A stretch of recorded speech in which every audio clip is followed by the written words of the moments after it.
tahun 2018 7183.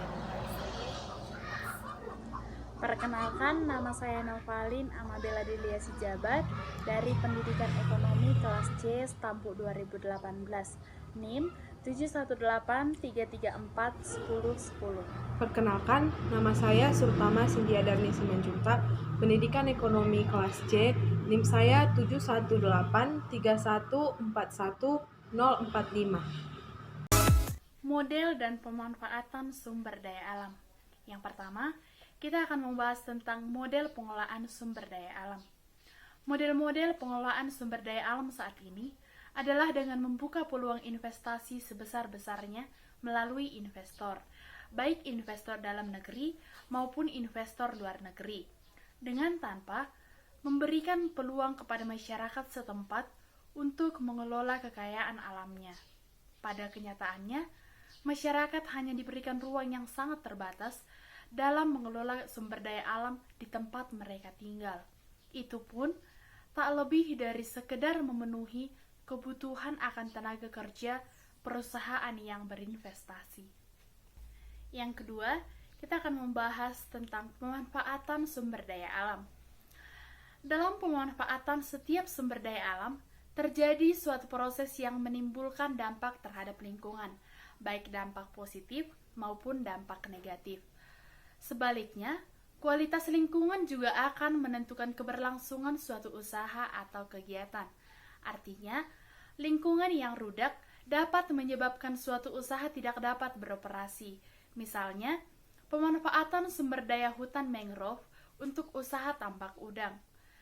Pembangunan tambak udang hendaknya tidak membabat habis hutan mangrove, tetapi mempertahankan sebagian hutan mangrove sebagai jalur atau sabuk hijau, green belt.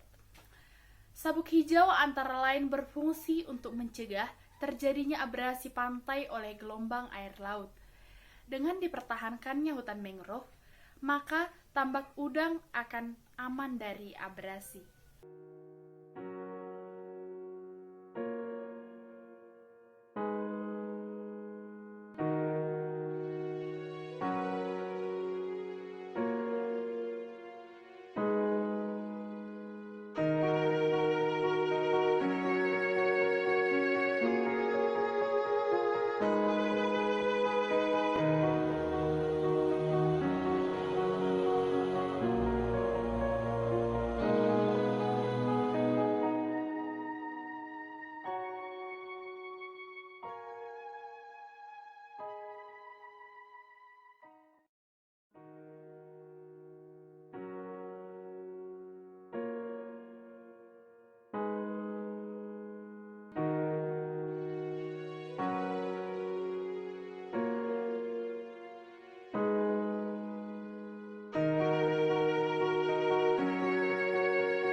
Dampak negatif yang terjadi akibat pemanfaatan sumber daya alam adalah yang pertama, bisa kita lihat di sini, kerusakan degradasi sumber daya alam.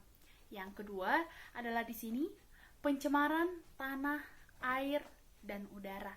Yang ketiga adalah konflik sosial. Di sini salah satu contoh kasus pencemaran udara adalah diliput dari liputan 6. Kualitas udara Jakarta terburuk nomor 5 di dunia. Tangsel terpolusi se-Indonesia. Dalam liputan ini dijelaskan bahwa kualitas lingkungan Jakarta kembali mendapat nilai negatif dari dunia internasional. Masih belum selesai perkara banjir, kualitas udara di Jakarta ternyata masuk daftar ibu kota paling buruk nomor 5 di dunia pada tahun 2019.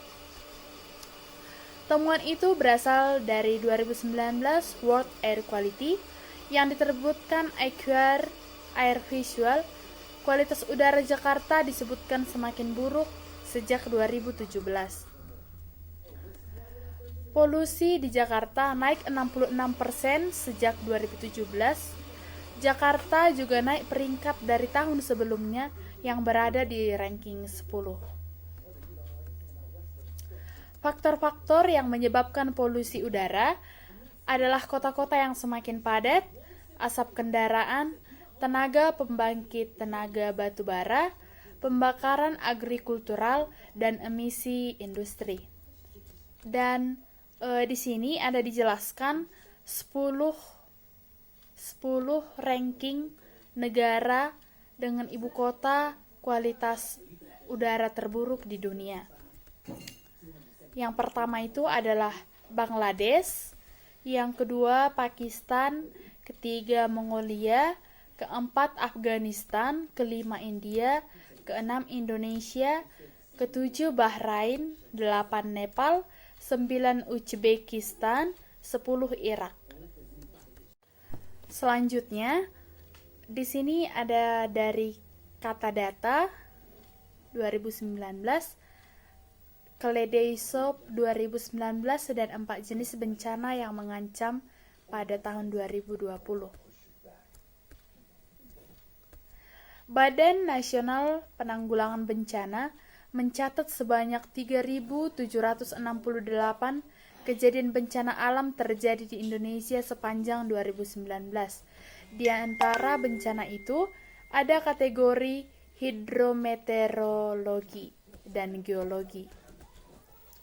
Bencana hidrometeorologi adalah bencana alam seperti banjir, longsor, dan puting beliung. Bencana ini terjadi sebagai dampak dari fenomena meteorologi seperti angin kencang, hujan lebat, dan gelombang tinggi.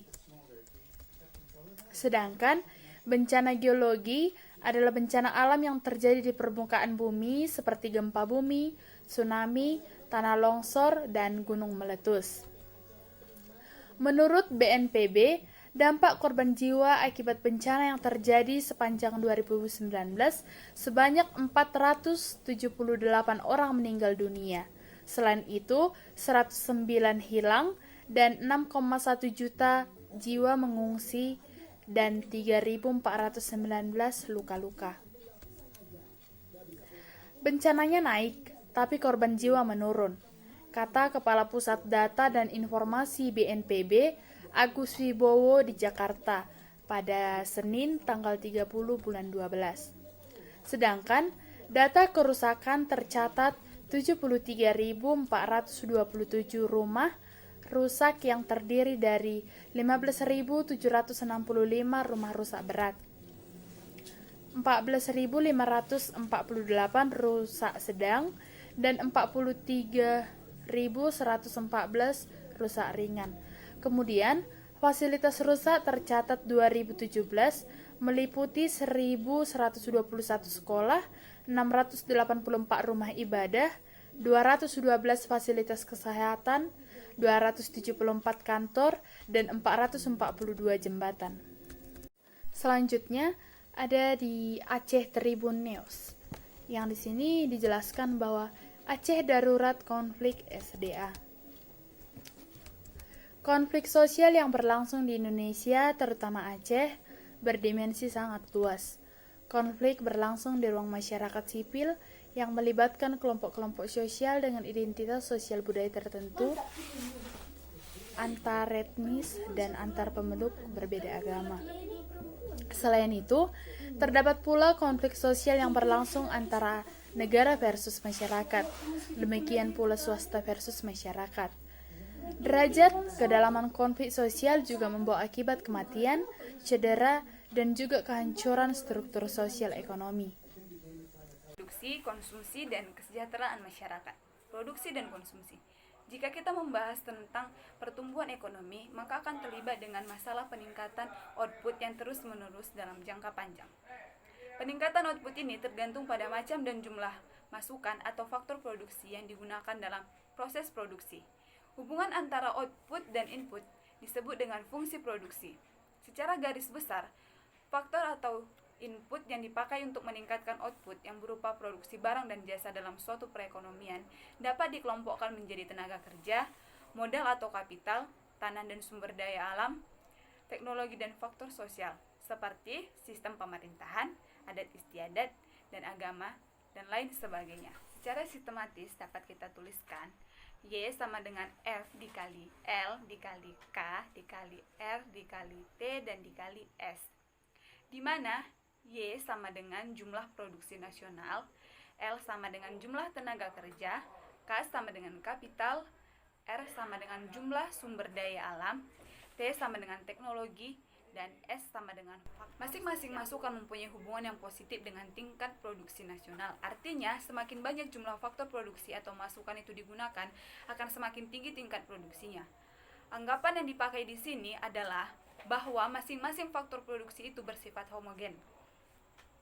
Seringkali dalam salah satu fungsi produksi hanya dituliskan bahwa produk nasional bruto merupakan fungsi dari kapital dan tenaga kerja.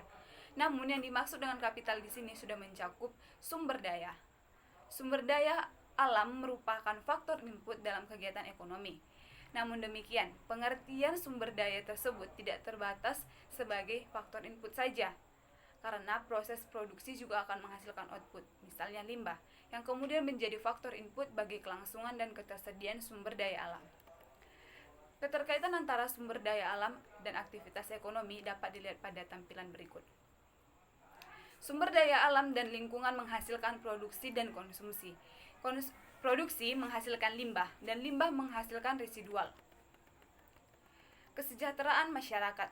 Kesejahteraan masyarakat dengan program Indonesia Kerja dan Indonesia Sejahtera dengan mendorong land from dan program kepemilikan tanah seluas 9 juta hektar. Program rumah kampung deret atau rumah susun murah yang disubsidi serta jaminan sosial untuk rakyat di tahun 2019 menjadi langkah bijak ketiga pemerintahan Jokowi setelah paket kebijakan ekonomi dan paket kebijakan hukum.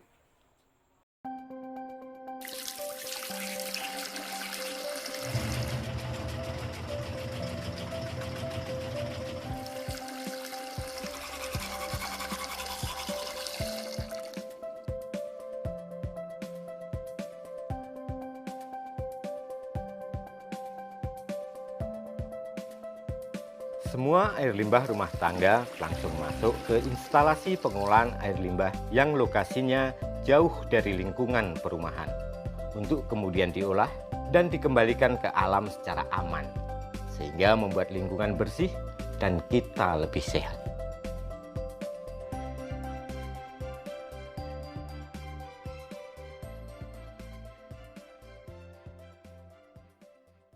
Hubungan antara pertumbuhan ekonomi dengan tersedianya sumber daya alam. Hubungan antara tersedianya sumber daya alam dengan pertumbuhan ekonomi tidak sama dengan hubungan antara pertumbuhan ekonomi dengan ketersediaannya sumber daya alam. Mengapa? Karena semakin untuk meningkatkan pertumbuhan ekonomi, maka akan dilakukan proses produksi. Dengan melakukan proses produksi ini, maka ketersediaan sumber daya alam akan semakin dikuras sehingga semakin berkurang. Hubungan antara pertumbuhan ekonomi dengan sumber daya alam akan ditunjukkan dalam grafik di samping ini. Nah, garis vertikal itu merupakan pertumbuhan ekonomi dan garis horizontalnya merupakan sumber daya alam. Ketika pertumbuhan ekonomi sebesar Y0, maka sumber daya alamnya itu berada pada R1.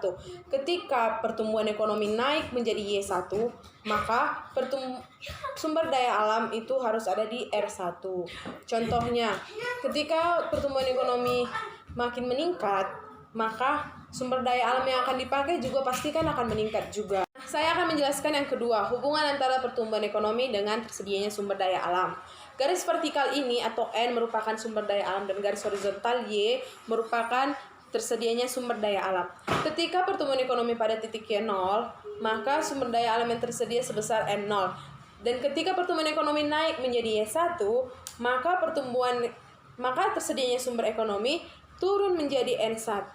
Itu kenapa? Karena semakin berkembangnya ekonomi, semakin naiknya pertumbuhan ekonomi, maka produksi akan terus berlanjut, dan dengan terusnya berlanjut, maka tersediaan sumber daya alam itu akan berkurang karena terus dikuras.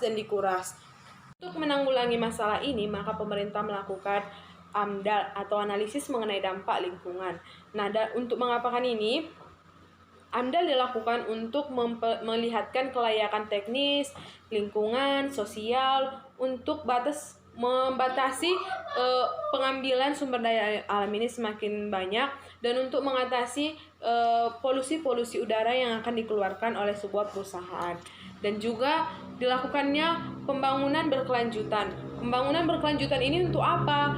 Agar ketersediaan sumber daya alam ini nggak hanya dinikmati kita sampai saat ini, tapi untuk generasi-generasi yang akan datang.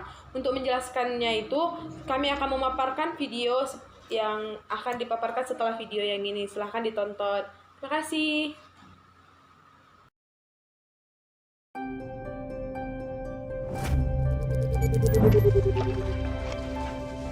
Hi guys! Do you have time for a few quick questions? I see you're having a lot of fun, but do you ever stop and think if what you do is sustainable? And do you know what sustainable development means? Sustainable development is to make the world a better place for everyone now without destroying the possibilities for the next generations. If you wonder if something is sustainable, you can ask yourself, can we do this over and over again forever?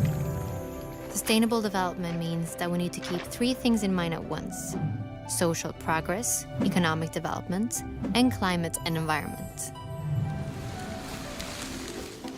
First of all, we have to take care of our planet. We have many natural ecosystems that must be in balance in order for us to live here. The climate system is one of them. This system ensures that the temperature is correct and that the atmosphere emits exactly the right amount of solar energy. When we emit harmful greenhouse gases, such as CO2, we clog the atmosphere. This changes the temperatures on Earth, which again affects our development. How we produce and use energy is incredibly important. Oil and coal are examples of energy we may run out of. Water, wind, and sun, however, will always be here. Using the lasting sources of energy that renew themselves is good for the planet and can provide jobs for years to come. Economics. Almost everything we develop, buy, and trade starts with nature.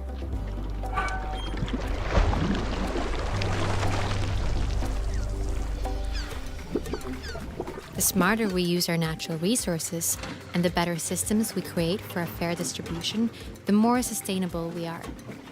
One way to contribute to a more uneven distribution is to be more aware of what we buy and how it is produced. A football is a good example. It travels far before it reaches the football players. First, the materials are made. Then, they print the logo somewhere else before a third country sews it all together. One single football sees the whole world before it reaches its goal. This journey ties us together. If we are to win the battle for a sustainable future, we have to play with fair rules that applies to everyone. Social progress. We humans are part of nature, but we're also important resources for the world. Just like water, the forest, and the sun, we have minds that can create the strangest and most creative things. But for us to be the best versions of ourselves, there are certain things that must be in order, like having equal opportunities to education, safety, food, and medicine. This provides greater opportunities for us as human beings, but also for the planet. We just have to think in new ways. These three must work together. That is sustainable development. And there is actually a plan for this. All the countries of the United Nations have agreed on a joint plan for sustainable development. But for the plan to work, we need to cooperate, and we need you to be on board. Are you with us?